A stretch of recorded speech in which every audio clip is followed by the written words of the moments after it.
Hello friends, welcome back to my channel Instant knowledge.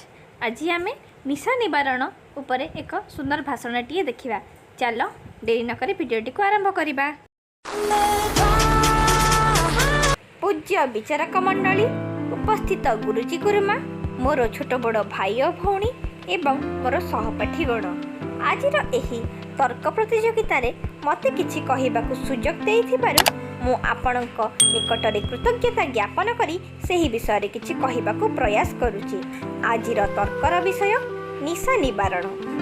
मनुष्य एक सामाजिक प्राणी। से तार दैनंदिन जीवनर समस्या और जंत्रणा मुक्ति पाइबा किंबा सामूहिक उत्तेजना और आनंद पाई निशा सेवन करे।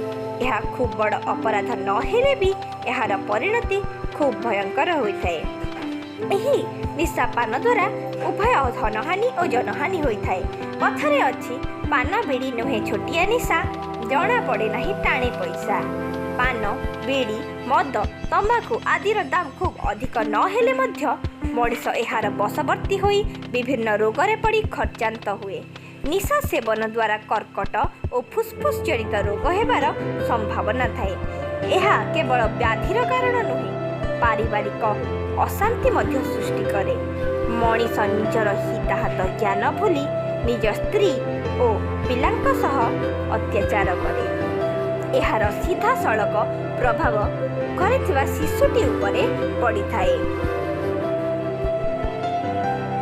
प्रथमतः एथिपाई आम समाज को मु दायी करी, द्वितीय निशा विक्रयकारी एवं तृतीय सरकार दायी। समाज में बेधड़क निशा कारोबार हेउथिले मध्य एहाकु विरोध से पर्यंत केही करंतिनी जेउ पर्यंत निज छुआ एही जाल रे छंदी न होईची। निशार सौदागरंक बेआईन निशा कारोबार और पुलिस प्रशासन नरम और लांचखोर मनोवृत्ति कोमलमती शिशुक मनरे विष भरी देइची। जेउ हातरे कलम धरिबा कथा से हातरे अछि सिगारेट और मद। वर्तमान मध्य समय अच्छी ए समाज को निशा राक्षस कबल रक्षा करने को हेले समाज, पुलिस और प्रशासन मिलित उद्यम करने को हेब।